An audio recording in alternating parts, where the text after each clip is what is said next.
Admiral James Harrison stood at the observation deck of the ISS Vigilant, his weathered face reflecting off the reinforced glass as he stared into the vast expanse of space. The first signs appeared 3 months ago, mysterious energy signatures at the edge of our solar system that defied all known physics. The Nexari arrived without warning. Their massive ships, each the size of a small moon, emerged from what appeared to be tears in space itself. Their message was simple: Earth would serve as a demonstration of their power, a warning to other civilizations that might resist their expansion. Commander Elena Rodriguez, the head of Earth's newly formed Space Defense Initiative, had been the first to recognize the true threat. The energy signatures weren't just ship movements, they were weapons tests. The Nexari weren't just conquerors, they were planet killers. "Admiral, we've decoded more of their transmissions," Lieutenant Marcus Wong's voice cracked over the intercom, breaking Harrison's contemplation. "You need to see this immediately." The holographic display in the command center showed a recording of the Nexari's latest conquest, a peaceful world called Kepler 186f. The weapon's activation was almost beautiful in its terrible efficiency. A pulse of golden energy spread across the planet's surface, and within moments, the entire world simply dissolved. "They've done this 7 times before," Rodriguez explained, her voice tight with controlled anger. "Always the same pattern. They announce their arrival, demonstrate their power, and give their targets exactly 1 month to surrender." Harrison studied the tactical display showing the Nexari fleet's current position. Their ships were arranged in a precise geometric pattern, forming what their analysts called a resonance grid, apparently necessary for their planet-killing weapon to function. "What's our timeline?" Harrison asked, though he already knew the answer. 23 days, Rodriguez replied. "That's when they expect our surrender. But there's something else." She pulled up another set of data streams. "We've detected variations in their energy shield frequencies. They're not constant, they pulse in a specific pattern, almost like they're vulnerable," Harrison finished. "How long can you give me to rally the other space commands?" 48 hours, maximum. After that, their scanning grid will detect any large-scale military communications." Harrison straightened his uniform and made his decision. Earth wouldn't go quietly. Not like the others. They had something the previous worlds didn't: advance warning and humanity's greatest advantage, the ability to adapt and overcome. "Send the Phase 1 alert to all commands," he ordered. Authorization code Harrison Alpha 70. "And Elena?" He paused, meeting her determined gaze. "Wake up, Project Prometheus. It's time to see if those theoretical quantum shields of yours actually work." As the commands were relayed and the greatest mobilization in human history began, Harrison returned to the observation deck. Somewhere out there, the Nexari waited, confident in their superiority, certain of their victory. They had no idea that humanity was about to change the rules of engagement. The next 23 days would determine the fate of not just Earth, but of all worlds threatened by the Nexari's campaign of destruction. And if Harrison had his way, humanity would teach these conquerors a lesson they'd never forget: never underestimate a species that had spent its entire history overcoming impossible odds. The underground facility beneath the Atacama Desert hummed with activity. 3 kilometers below Earth's surface, humanity's last hope was taking shape. Dr. Alex Patel watched as the quantum forge powered up, its crystalline core pulsing with an otherworldly blue light. "Power levels holding steady at 87%, reported Dr. Isabella Romano, her fingers dancing across the holographic controls. "The quantum matrix is finally stabilizing." Project Prometheus had been theoretical just weeks ago. Now, necessity had accelerated decades of research into days.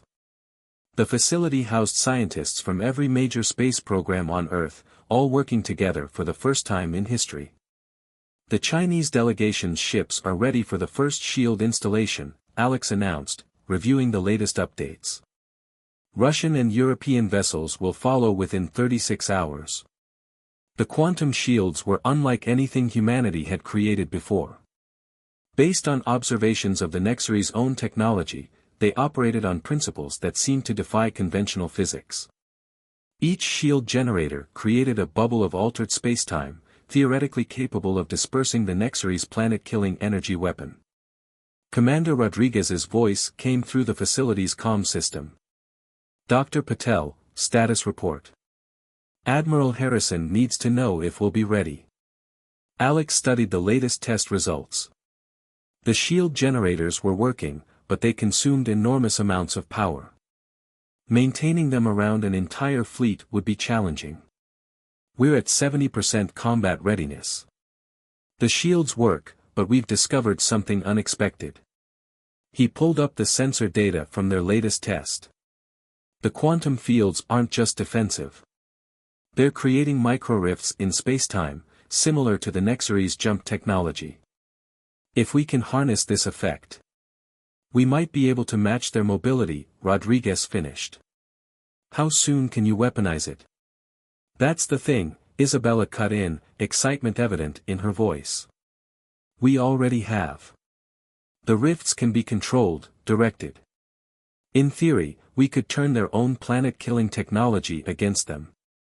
The implications were staggering.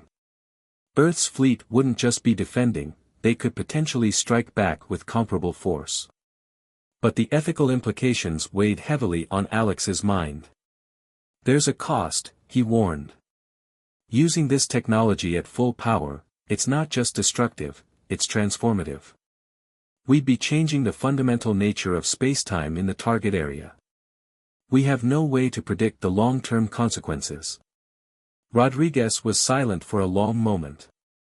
Can you guarantee it won't affect Earth if we use it in space? Yes, as long as we maintain a minimum safe distance of 1 astronomical unit. Then proceed with full development. We're out of time for ethical debates. The Nexary will be in firing position in 15 days. As the command center erupted into renewed activity, Alex shared a knowing look with Isabella. They were about to cross a line that humanity could never uncross. The power to destroy planets would soon be in human hands. Begin final integration testing, he ordered. And Isabella, let's make sure we build in every possible safeguard. This kind of power, it needs limits. Around them, the Quantum Forge continued its work, creating weapons that would either save humanity or mark the beginning of a new and terrifying era in human history. The resistance was no longer just about survival, it was about whether humanity could wield godlike power without losing its soul in the process. The orbital shipyards above Mars blazed with activity as Earth's united fleet took shape. Massive vessels, their hulls gleaming with the distinctive shimmer of quantum shielding, moved into formation. Admiral Harrison watched from the bridge of the newly commissioned ESS Defiant, humanity's first quantum-powered warship. Lieutenant Wong's voice carried an edge of urgency. Sir, long-range sensors are picking up Nexary scout ships at the edge of the Kuiper Belt. They're mapping our defense grid. Let them look, Harrison replied. Are the phantom projectors operating?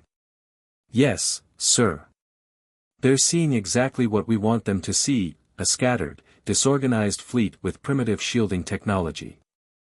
The deception was crucial to their strategy.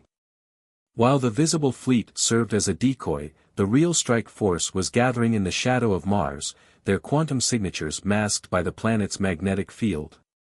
Each ship was equipped with Dr. Patel's revolutionary quantum drives, capable of manipulating spacetime itself. Deep within the Defiance quantum core, Dr. Romano monitored the new technology's performance.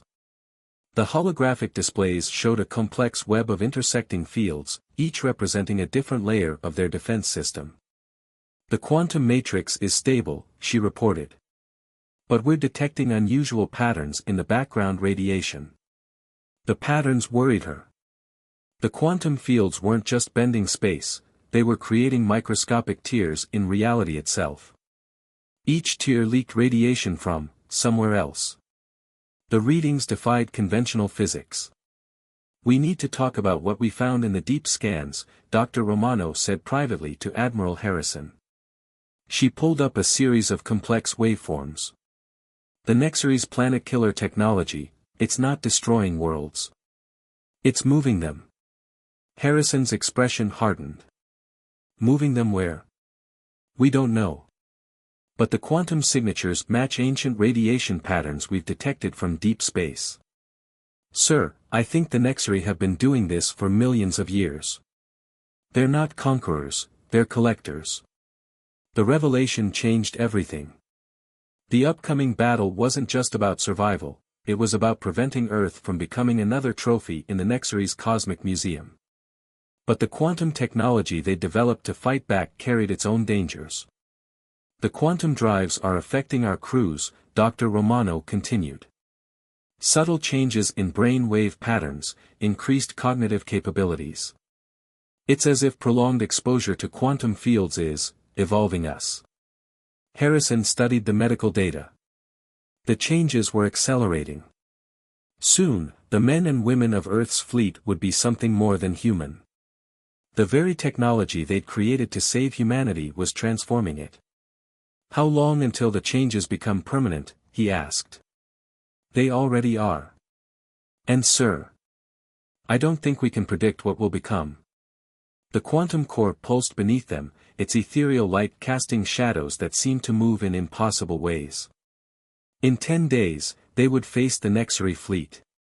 But the real question wasn't whether humanity would survive, it was whether they'd recognize themselves after victory. As the fleet continued its preparations, Earth's defenders faced a truth both terrifying and exhilarating: they were no longer just fighting for survival. They were fighting for the right to choose humanity's next evolutionary step. The quantum technology had given them the power to resist the Nexary, but it had also opened a door that could never be closed. Silent running. The ESS Defiant drifted through the void, its quantum core powered down to bare minimum. 3 days remained until the Nexary's deadline. Around the ship, 40 other vessels maintained their positions in the shadow of Mars, waiting. Nexary command ship has entered the inner solar system, Lieutenant Wong reported. They're broadcasting their final warning. The alien transmission filled the bridge: your primitive defenses cannot save you. Surrender now, and your world will be preserved in our collection. Resist, and it will be erased. Admiral Harrison activated the quantum comm, connecting to all hidden ships. Execute Phase 1. The decoy fleet near Earth burst into action, their conventional engines flaring as they moved into defensive formations. The Nexary fleet responded exactly as predicted, spreading out into their resonance grid pattern. Dr. Romano monitored the quantum readings from her station. The Nexary are powering up their displacement field. But there's something different about the energy signature. She was right.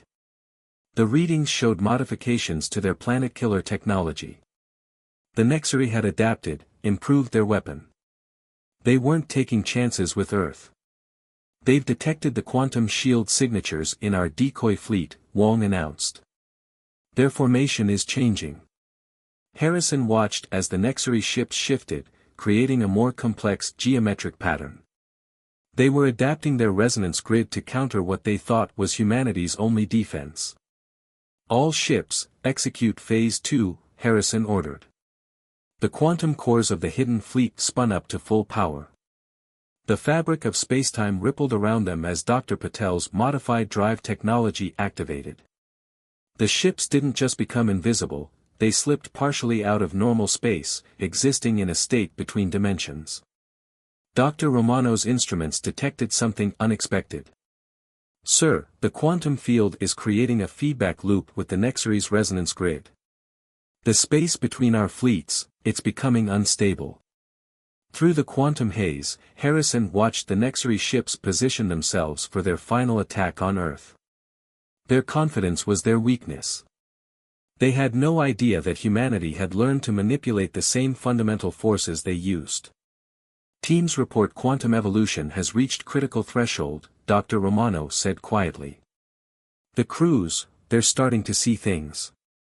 Patterns in reality that shouldn't be visible to human consciousness. Harrison felt it too. The quantum fields had changed them all, opening their minds to aspects of reality that human brains had never been meant to process. Through these new senses, he could perceive the Nexary's true nature, ancient, patient collectors of worlds, preserving civilizations in pocket universes of their own creation. Signal the decoy fleet, he ordered. Begin the withdrawal. Make it look desperate, disorganized. Let's convince them they've won. The Earth ships scattered, their retreat carefully choreographed to appear chaotic. The Nexary fleet moved forward, their massive ships sliding into perfect alignment for their planet-killer weapon. Sir, Wong's voice was tense. We're detecting power buildup in their main weapon. They're not waiting for the deadline. Good. Harrison stood, his enhanced perception allowing him to see the quantum probabilities swirling around them like cosmic winds. All ships, prepare for Phase 3. Humanity is about to show the Nexary that we're not just another species to be collected. We're the ones who change the rules. The hidden fleet waited in their dimensional pocket, their quantum weapons primed. In less than an hour, they would either save Earth or witness its transformation into another trophy in the Nexary's cosmic museum. But one thing was certain, the Nexary were about to learn that humanity's greatest weapon wasn't their technology, but their capacity to evolve and adapt, even if that evolution took them beyond the bounds of what they once considered human. The Nexary weapon fired. A golden wave of energy rushed toward Earth, ready to pluck another world for their cosmic collection. At that exact moment, Admiral Harrison gave the order. All ships, emerge and execute Pattern Omega. 41 ships materialized from their quantum pocket, their sudden appearance disrupting the carefully calibrated resonance grid. The Nexary displacement beam fractured, its energy scattering harmlessly into space. Multiple Nexary ships adjusting position, Wong reported. They're trying to re-establish their grid. Not this time, Harrison commanded. Execute quantum strike. The human fleet moved in perfect synchronization, their quantum drives creating a counter-resonance that turned space itself into a weapon. The evolved crews, their consciousness expanded by quantum exposure, operated their ships with unprecedented precision. Dr. Romano's voice carried urgency. Quantum field integrity at maximum. Sir, we're detecting a dimensional fracture. The space between the fleets began to tear. Reality itself buckled under the competing forces of Nexary and human technology. Through his enhanced perception, Harrison saw the truth, they weren't just fighting in space, they were fighting for control of spacetime itself. The Nexary flagship transmitted, impossible. You have mastered quantum manipulation. Your species was meant for preservation, not evolution. Harrison responded, that was your mistake. Humanity doesn't preserve, we advance. Execute final sequence, he ordered. Every quantum core in the human fleet pulsed in unison. The dimensional tear widened, creating a massive quantum singularity. The Nexary ships, caught in its pull, began to drift toward the rift. Their hull integrity is failing, Wong announced. The quantum fields are forcing their ships to phase shift. The Nexary fleet, trapped in the quantum vortex, began to dissolve. Not destroyed, but transformed, their matter and energy scattered across multiple dimensions. Their centuries of collecting worlds had ended at the hands of a species they'd thought primitive. Sir, Romano called out, the quantum evolution, it's accelerating throughout the fleet. We're all changing. Harrison watched as reality shifted around them. Humanity had won, but at a cost. The quantum technology had transformed them into something new, beings capable of perceiving and manipulating the fundamental forces of the universe. Take us home, he ordered. As the fleet turned toward Earth, he knew humanity faced a new challenge. They had survived the Nexary, but now they had to navigate their own evolution into something beyond human. The quantum cores hummed as the ships moved through space that seemed more alive than ever before. They had saved Earth, but they had also opened a door to humanity's next great adventure. The age of quantum humanity had begun. In the vast collection of Nexary-preserved worlds, one planet would forever remain free, a blue marble called Earth, whose inhabitants had refused to be collected and instead chose to evolve. The final warning had been ignored, but in doing so, humanity had written its own destiny among the stars.